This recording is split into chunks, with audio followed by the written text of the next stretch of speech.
free to, okay, I need to press continue. Okay, so please feel free to ask question anytime during the talk. So I will start with a short introduction, then I will explain our contribution, and then I will explain some technical details. So let's start with the introduction to understand what is the problems that we solve and more generally, what is the topic.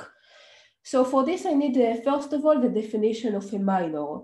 So we say that a graph age, I hope you can also see my mouse when I'm pointing. So I hope we say that a graph age is a minor of a graph G if there is a series of operations that involves deletion of vertices, deletion of edges, and contraction of edges that we can perform in the graph G in order to get age. So let's see an example. So here we have these graphs G and age. So now we are going to delete some vertices and edges in G. We got this graph. Now look at the sets that are circled. So each one of them is a connected set, and we are going to contract edges inside of it to get a single vertex. So now after this contraction of edges, we got the following graph, and this is exactly age. So in this example, age is indeed a minor of G. There is another way to think about this, about whether age is a minor of G. And if you look at this picture, you can already probably see it, which is that we want to find connected sets in G, which are disjoint from each other, and such that each one of them is mapped to a different vertex of age, and they are connected by edges according to what is dictated by age. So if two vertices here are connected by an edge, then the corresponding connected sets in G are also connected by an edge, and the other way. Okay? So now let me go to the definition of the Hadwiger number. So what is the Hadwiger number of a graph G? This is the largest integer age, such that kh, which is the click on age vertices, is a minor of G. So in this example, you can see that age is a minor of G, age here is a click. So here we have 5 vertices, but if you take a click on 6 vertices, then it will no longer be a minor of G. So here the number is 5. Okay, so we dealt with the computational aspects of computing the Hadwiger number of a graph and more generally of other contraction problems. So in particular for this problem, notice that this can be trivially solved in time n to the order n, where n is the number of vertices in G. Because what we can do, we can consider every partition of the vertex set of G, and then we can try to map every connected set to a different vertex in H. And then we can see whether we get the corresponding minor or not. So it is just partitioning the vertex set of G into the connected sets that's supposed to correspond to the vertices in H, and also some set that contains all of these vertices that we discard. Okay, so then there was an open question of whether this problem can be solved in time 2 to the order n. This was asked previously in several venues. So to understand also the context of this problem, let me introduce a few more related problems. So first of all, there is the graph minor problem, which is the generalization of the computation of the Hadwiger number. So here we are just given two graphs G and H, and we ask whether H is a minor of G. So this is a very important problem in the area of parameterized complexity, which is the area that I work in. The graph minor project was actually the inspiration behind the birth of this field.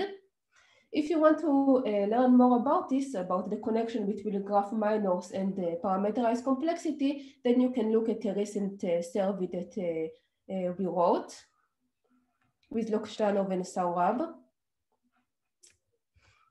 So let's consider what is the status of this problem and the related problems I will soon mention. So for this problem, it is known that it is fixed parameter tractable, FPT, when the parameter is the number of vertices in the graph age, which we denote here by age. What does it mean that it is FPT? It just means that it is solvable in time, which is a function that depends only on age, any computable function that depends only on age, times polynomial in the input size. Okay, so here n is the number of vertices in G, and this is the larger graph. So this is the polynomial in the input size. Okay, so, and what was known for this problem is that this cannot be solved in time n to the little o of n, even when the number of vertices in H and G are the same. Okay, but this doesn't mean that it is not solvable in this time. For our case, we consider a specific case where H is a clique.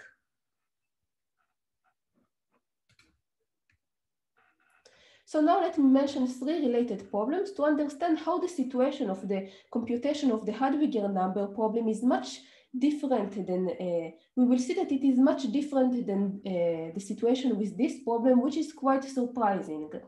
So for this, let me first mention the subgraph isomorphism problem, where we are given 2 graphs G and H, and we ask whether G contains a subgraph that is isomorphic to H.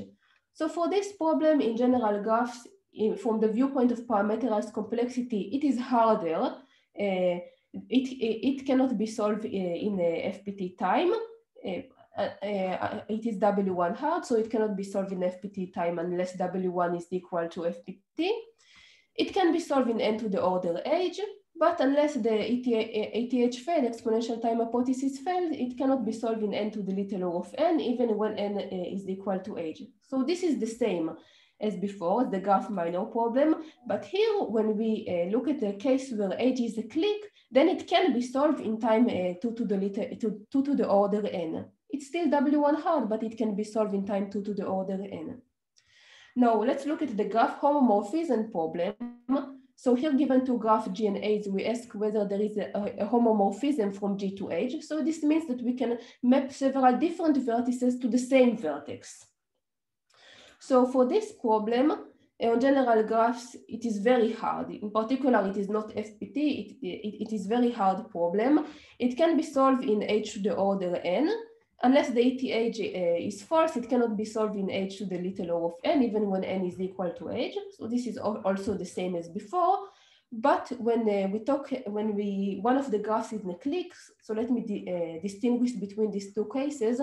When H is the clique, this is just equivalent to H coloring. Why is that? Because if you have your 2 vertices that are adjacent, you cannot map both of them to the same vertex in H. Because if they are adjacent vertices, they must be mapped to adjacent vertices in H. So if you look at the set that is mapped to the same vertex in H, this is an independent set. So this is just like H coloring. And this is a problem that is hard even when H is equal to 3. So in particular, it's not FPT. And but it can be solved in time 2 to the order n. So for graph homomorphism, again, we can get 2 to the order n when H is a clique. When G is the clique, it is also solvable in time 2 to the order H. When G is a clique, you can see that it is just the subgraph isomorphism problem when the roles of G and H are changed. It is just like we are looking whether the graph H contains a clique of the appropriate size. Okay, because when G is a clique, then its vertices must be mapped to different vertices in H. Okay, now the last problem that I want to mention is the topological graph minor problem, which is perhaps the one that is closest to graph minors. So here, given 2 graphs G and H, we ask whether H is a topological minor of G. This means that we can only contract edges that are adjacent to the 2 vertices. In another way to look at this is if the collected sets that we were looking for previously, now they are just vertices. The vertices in H should correspond to vertices in G, not 2 connected sets. And when we have an edge between 2 vertices in H, then we want to have a path between the corresponding vertices in G. And all of this path should be vertex disjoint. So for this problem on general graphs, it is FPT. It can be solved in time n to the order n, and again, this is tight. But when G is a clique, it can be solved in time 2 to the order n. Okay, so to summarize what we saw so far, what is the current status of all of these problems, which are at least seemingly related to each other. So only graph minor and topological graph minor are FPT, so they are seemingly easier than the rest. And for all of these problems, subgraph isomorphism, graph homomorphism, and topological graph minor, for all of them, in case the graph H is a clique, this is solvable in time 2 to the order n. And it was left open for some time whether this is the case also for graph minor. So our contribution is to solve this case, and along the way, we also solved the other contraction problems. So we saw that unlike the other problems, this problem actually cannot be solved in time 2 to the order n under the ETH. Under the exponential time hypothesis, Hadwiger number problem cannot be solved in time n to the little log of n. So this solves an open problem in the that I mentioned earlier. And also this almost directly implies that clique contraction also cannot be solved in n to the little log of n. So what is clique contraction? You want to contract in a given graph at most k edges in order to get a clique. This is essentially the same problem. I will mention it immediately. But more generally, what we saw is that our approach applies to a lot of contraction problems. So let me define some prototype contraction problem. Let's call it F contraction, where F is some graph class. So corresponding to some graph class F, what is the problem? We are given a graph G and a non-negative integer T, and then we ask whether we can contract at most T edges in G in order to obtain a graph that belongs to the graph class F. For example, if F is the class of chordal graphs, then we want to contract at most T edges to get a chordal graph. So we saw that our approach applies for a lot of graph classes, chordal graphs, cliques, interval graphs, properly interval graphs, and more. Okay, so what is our approach? So our approach consists of a series of reductions. So we start with a certain variant of graph homomorphism and later subgraph isomorphism. I will soon mention what are these problems. Then we go through some intermediate problem. From there, we go to a problem that is more general to clique contraction. So here at this point already, we get the lower bound for clique contraction. And then we saw the lower bound for a more general problem than clique contraction that allows us to get lower bounds for many other contraction problems. So just let me mention first that once we get clique contraction, we also get the lower bound for Hadwiger number because they are essentially the same problem. If G is a connected graph, then we can contract at most k edges to get a clique if and only if the Hadwiger number is n minus k. Okay? So if k is the maximum number of edges that we can contract, then the Hadwiger number is n minus k more precisely. Okay, so now let me explain what we do in these reductions.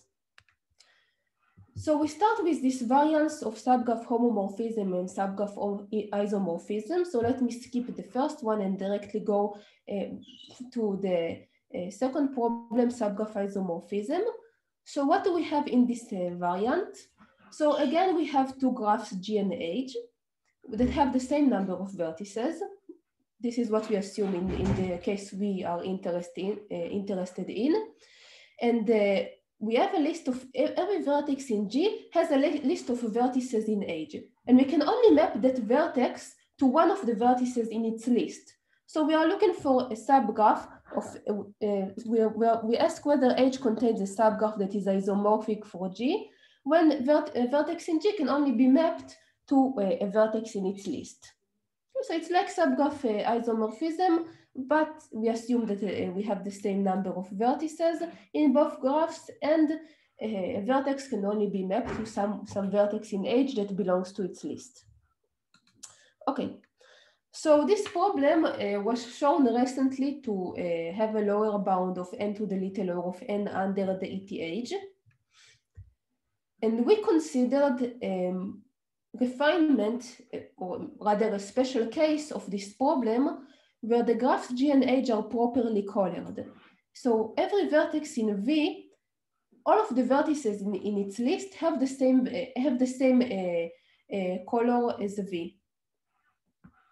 Okay, so the graphs are properly colored, and what does it mean? It has a meaning with respect to the lists, which is that if you look at the vertex in G, all the vertices in this list have the same color. Okay, so we showed that unless the ETH fails, even under this restriction, the problem still cannot be solved in time n to the little o of n. So here I want to discuss the details. This is somewhat technical, and it also requires understanding this previous paper. But I will still give you some details about other reductions, and in particular, the next argument will show you why we needed to consider the case where the graphs are properly colored. So for this, let us go to the cross-matching problem. So here in this problem, we are given a graph L with a partition AB of its vertex set, and what we want to what we seek is the perfect matching between A and B, such that when we contract the edges in this matching, we get a clique. Okay, so it is somewhat similar to clique contraction, but not exactly. We will discuss this later. We can only contract edges between A and B. So, but let's understand what is the relation between this problem and list subgraph isomorphism. So look at the following simple construction. So suppose that we have some instance of list subgraph isomorphism. So we have the graph G and H, and every vertex in G has a list of vertices it can map to.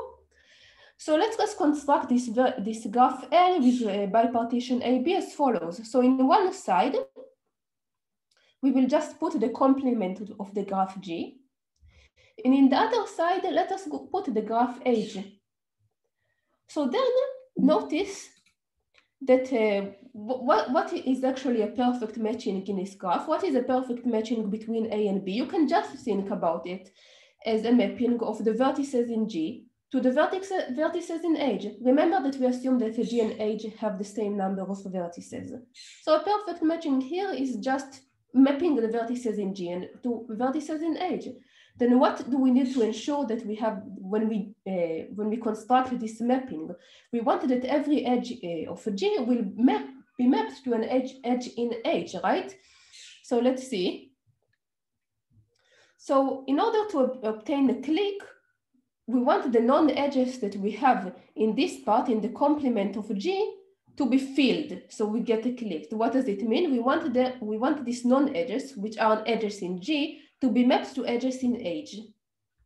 This is a bit, just like it is a bit more complicated than it looks, because when we have here a non-edge in this part, in the complement of G, not necessarily when we try to fill it, it will be filled because there is an edge between the corresponding vertices in H. So this it might be filled by crossing edges. I will soon show a figure. So this is precisely the point where we use the fact that the graphs G and H are properly colored. So let me show you this argument. It is very short. So look at this situation and suppose that we have here a non-edge between some two vertices X and Y in the complement of G. And also we want to map X to X prime and Y to Y prime. And there is also a non-edge between X and prime and Y prime in H. But still, after we contract the X prime and Y prime edges, we get an edge between X prime and Y prime because of this crossing edge between X and Y prime. And this is the situation that we want to avoid. We want non-edges in the complement of G to be mapped to edges in H. So why cannot this situation occur? So notice first that in this picture, by our construction, so X can be mapped to X prime, meaning there is an edge between X and X prime and X and Y prime, because X prime and Y prime belong to the list of X. This is how we construct this graph. So it means that X prime and Y prime, both of them have the same color as X. This is what is written down here. And also Y prime have the same color as Y. Okay, so X and Y are non-adjacent in the complement of G, which means that they are adjacent in G, which means that they have different colors because the colorings that we are looking here are proper colorings. And here we got a contradiction to this situation. It cannot happen because here we say that they have different colors, but here we already say that we have the same color. So this situation cannot occur. Okay. Okay, so this showed you the essence of this reduction. Now, how do we go from cross-matching to clique contraction, or to our more general problem, noisy clique contraction? Okay, so this is again the definition of the cross-matching problem, where we want to contract edges that form a perfect matching between the A and B to get a clique. So what is the relation between this problem and clique contraction? So one direction is very clear. If we have a solution to the cross-matching problem, then it is also a solution to the clique contraction problem. What is the solution to the cross-matching problem? Okay, it is a perfect matching, but when we contract it, we get a clique. So the point is that just that when we contract it, we get a clique. So it is also a solution to clique contraction. But what about the other way? If we take some instance of cross-matching, is it the same as thinking about it as if it belongs to, if it is of clique contraction? So this is not the same. When we look at clique contraction, potentially we can have many more solutions. Maybe we can contract edges in order to get a clique, which are not a perfect matching. So this is not the same. So we need to do something in order to eliminate the possibility that we have some such solutions that are not perfect matching. So for this other direction, what we do is that we start with an instance of cross matching, and we add to it some additional vertices and edges such that they ensure that every solution to the clique contraction instance that we get actually is a perfect matching between the parts A and B. So we have their A and B, we added some new vertices and edges, and here in this instance of clique contraction, every solution is actually a perfect matching between A and B. Okay, so besides this, when we construct this instance of clique contraction, we actually construct a more general instance of what we call structured clique contraction, because that allows us to have reductions to a lot of other contraction problems. So what we have here, we have also some noise. We have some additional vertices that in some sense, they don't really have any meaning for helping us in order to get a clique. I will also make it more precise. And then from this noisy structured clique contraction problem, we can quite easily get reductions for a lot of contraction problems. So this is a very convenient problem to work with for contraction problems. It depends on the contraction problem at hand. So every time you need to construct a different noise, add some different gadget, which is essentially what we think of as the noise in the noisy structure, the clique contraction problem. So let me be a bit more precise. So this is the long definition, but it is not that complicated. So here below, so we have this, we have a graph G, which is partitioned to A, B, C, D, and N. So A and B, you can just think about it as if they came from the cross-matching problems, and C and D are the things that we added in order to have every solution actually be a perfect matching between A and B. Okay, so this is how these things come from cross-matching, but what is an instance of noisy structural clique contraction? It is just a graph G that is partitioned like this. There is also some restrictions about the edges that can appear here. And what we look for is a set of edges such that so here I will now say something not precise, and now after that I will make it precise. So first, suppose that it is like we are looking for a set of edges that are only in this part, in the subgraph induced by A, B, C, D, such that when we contract them, we get a clique. then this is exactly like clique contraction. But in noisy clique contraction, we are looking for a subset of edges that can possibly also be incident to vertices in N. And then the point is that we look for a subset of edges such that when we contract them and we look only at the subgraph induced by A, B, C, D, and the vertices from N that are incident to edges that we contract, that should be a clique. Okay, so what is the situation here with N? And it is something that can help us. We can potentially contract edges that are incident to vertices in N in order to fill some adjacencies here below. But then if we use such a vertex, then it should also be part of the clique. Vertices here that we did not contract, vertices in N that we did not contract any edge incident to them, it is like we don't care about them. It is not, we do not demand that the entire graph eventually will be a clique. Just A, B, C, D, and the edges and the vertices incident to edges that we actually use. Okay, so we proved that this problem cannot be solved under the ETH in time n to the little o of n. And this also implies directly that clique contraction, which is the special case where n is just empty, when n is empty, we just want to obtain a clique from A, B, C, D. So this implies that it is also not solvable in time n to the little o of n.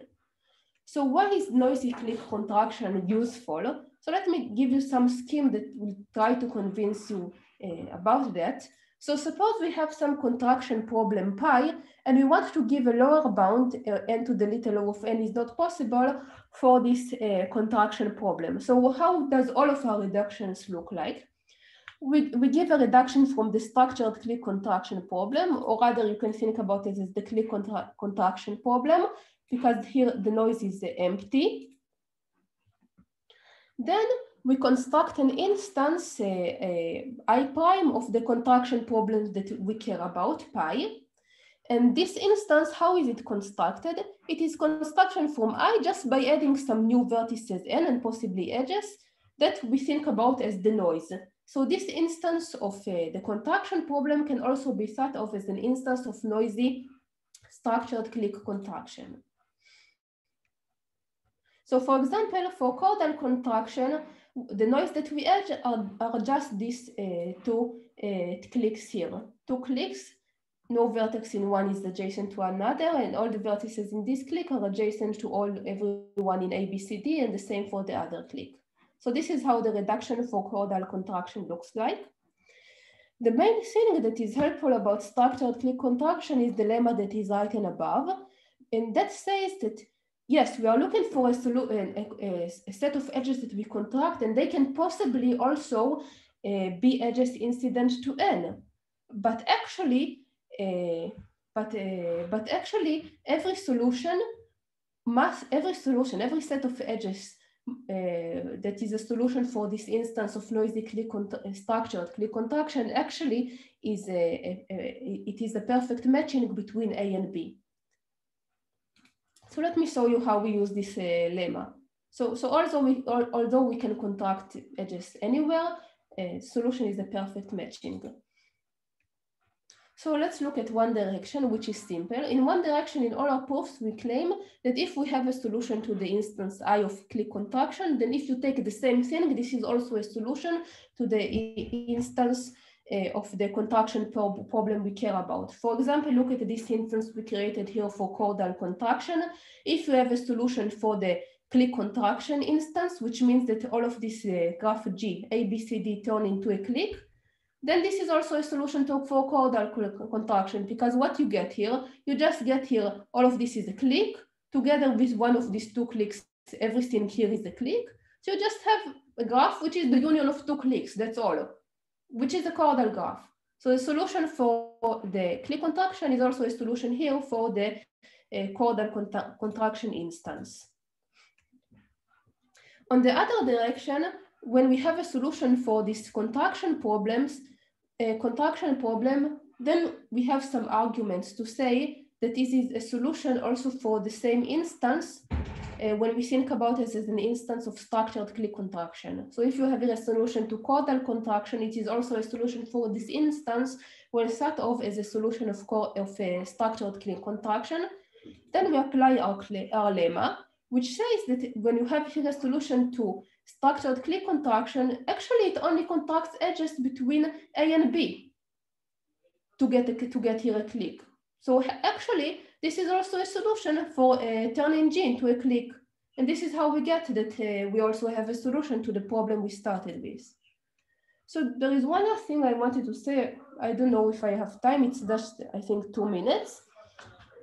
Okay, so I will continue. And this is what is this class of graphs? We have some class of graphs that we call non-trivial chordal contraction, which captures a lot of other graph classes. And this way, in one reduction, we got the lower bound for a lot of graph classes like chordal graphs, interval graphs, and more, all those that are mentioned here.